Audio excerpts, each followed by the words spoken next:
काम है जनता की आवाज दीप्त करना। अगर सरकार अच्छा कर रही है तो उसकी प्रशंसा करना, उसका वर्धापन करना, उन नेताओं से कहना कि आप अच्छे पथ पर।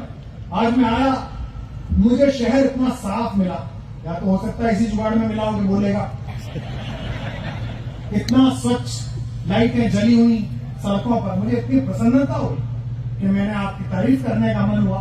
और जो कुछ गलत होगा उसमें गलत भी बोला जाएगा, ये छुड़वाइए कि आइए, हाथ से जाती है। बहुत अच्छा है, ड्रोन घूम रहा है, उसका भी स्वागत है। प्रधानमंत्री जी ने कहा है जहां मैं नहीं जाता हूं वहां मैं ड्रोन से देखता हूं, तो भाजपा के लोग खुश हो जाए जब जब ड्रोन से सोचे प्रधानमंत्री देख रहे हैं। लेकिन कोई भी राजनीतिक टिप्पणी ऐसी हो तो आप अन्यथा ना लें, क्योंकि कवि का काम यह कि वैसी बातें करे। ये जिला अपने शिल्प के कौशल के लिए प्रसिद्ध है।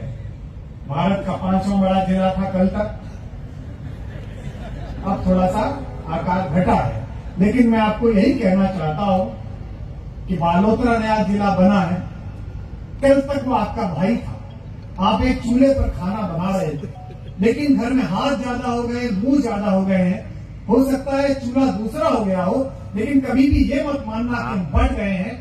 आने वाले वर्षों में भी यही मानना कि आप दोनों एक हैं, आप दोनों एक ही मोहब्बत से रहते हैं।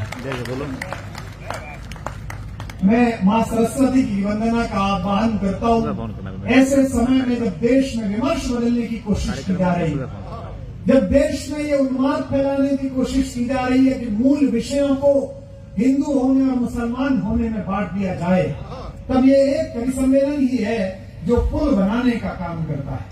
जो इनका फर्ज है वो अहले सियासत समझें, अपना पैगाम मोहब्बत है जहां तक पहुंचे। मैंने पीछे नजर घुमाई तो मुझे लगा कि इन 7 कवियों में कोई भी खड़ा कर दो, मां सरस्वती की वंदना कोई भी कर सकता है। लेकिन अगर पंडित दिनेश मिश्र उर्फ दिनेश बावरा वंदना करे तो इसका कोई अर्थ नहीं।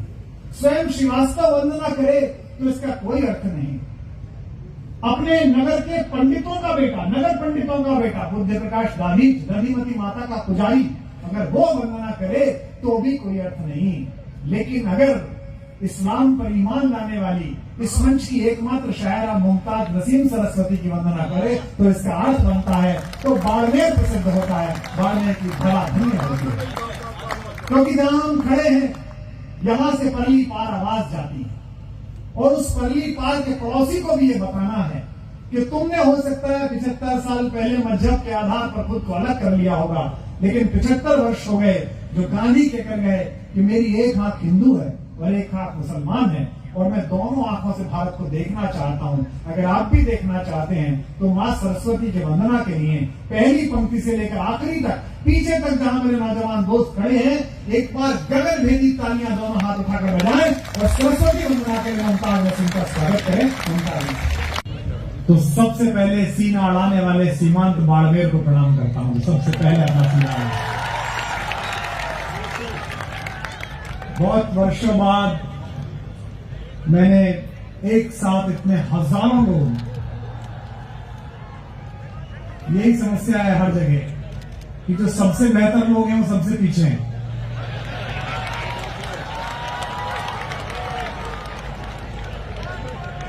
मैं आया तो मैंने सबसे पहले देखा कि आगे एक बाड़ा है जो अधिकारियों का है, पीछे एक बाड़ा है जो व्यापारियों का है। राजस्थान में बाढ़ होते नहीं थे, अभी 2-4-5 साल से होने लगे हैं, जब से विधायक जी बाड़ेबंदी में लगे हैं।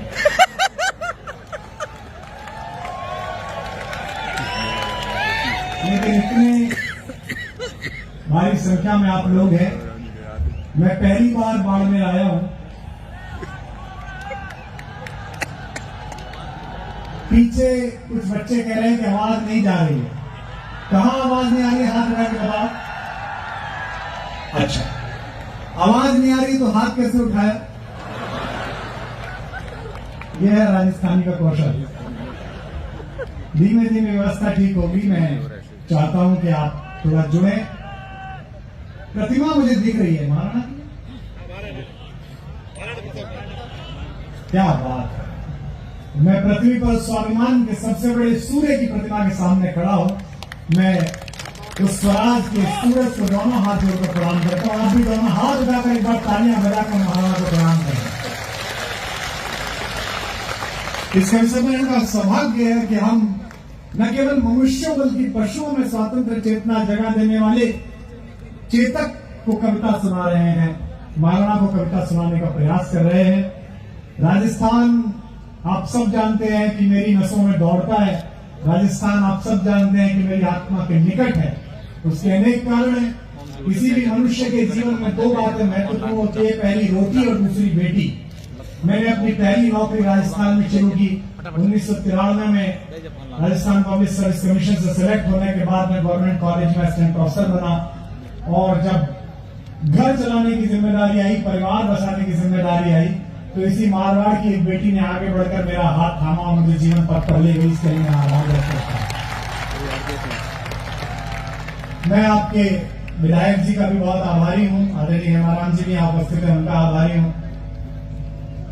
कलेक्टर ही लोग बंधु है।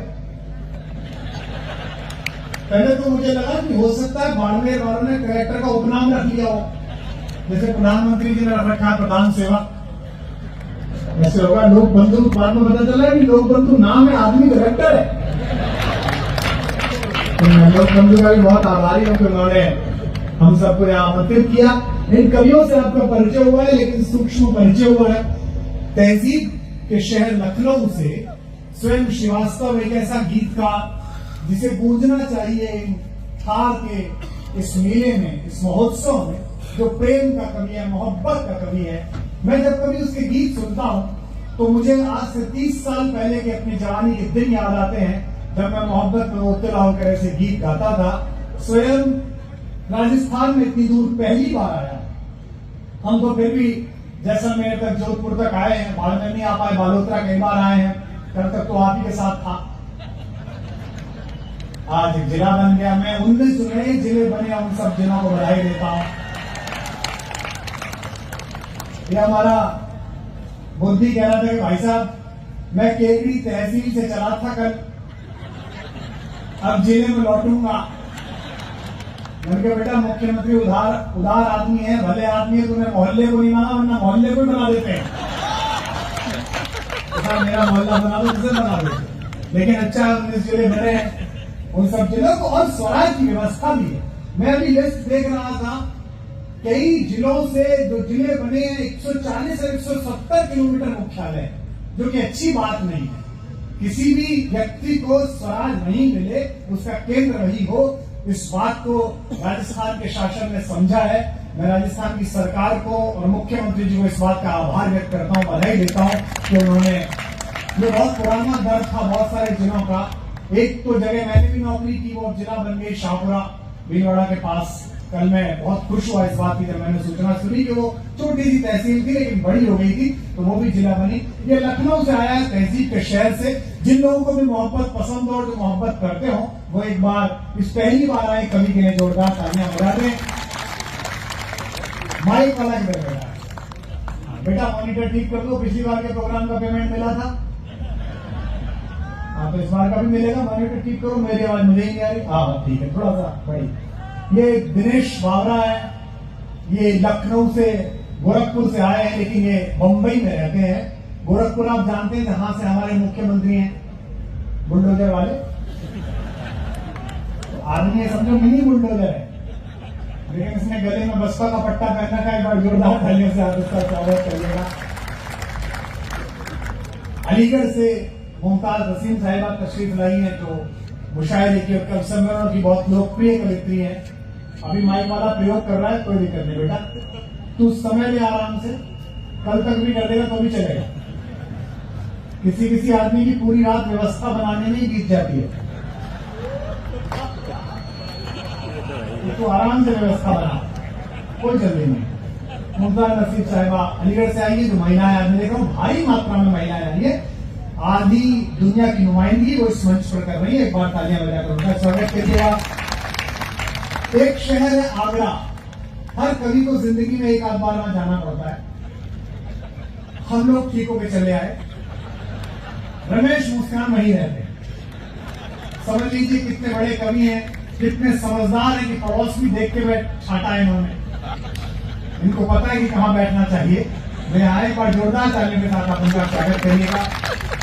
और आपके राजस्थान का एक ऐसा हंसता मुस्कुराता कवि जो मारवाड़ी जबान में कविताएं लिखता है, पूरे विश्व में जाता है, थाईलैंड में, अमेरिका में, लंदन में, सब जगह से सुने जाते हैं, झूम के गाता है और आपकी भाषा में बात करता है।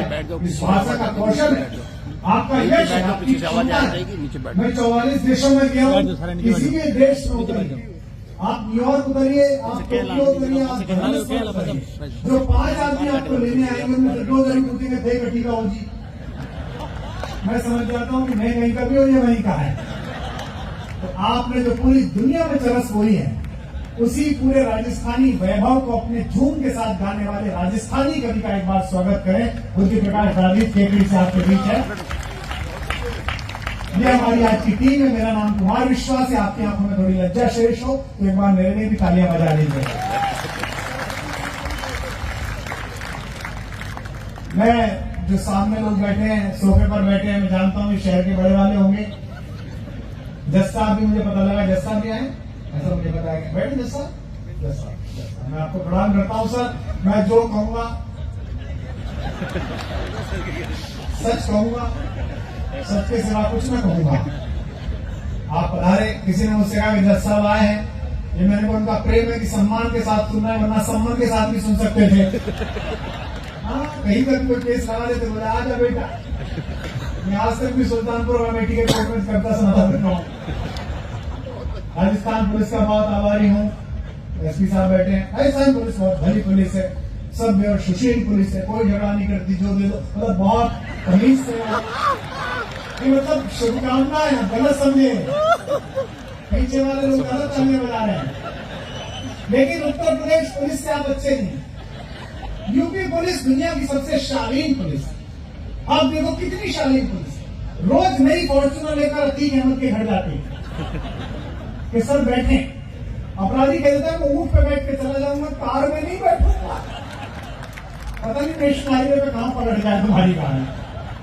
तो उत्तर प्रदेश है।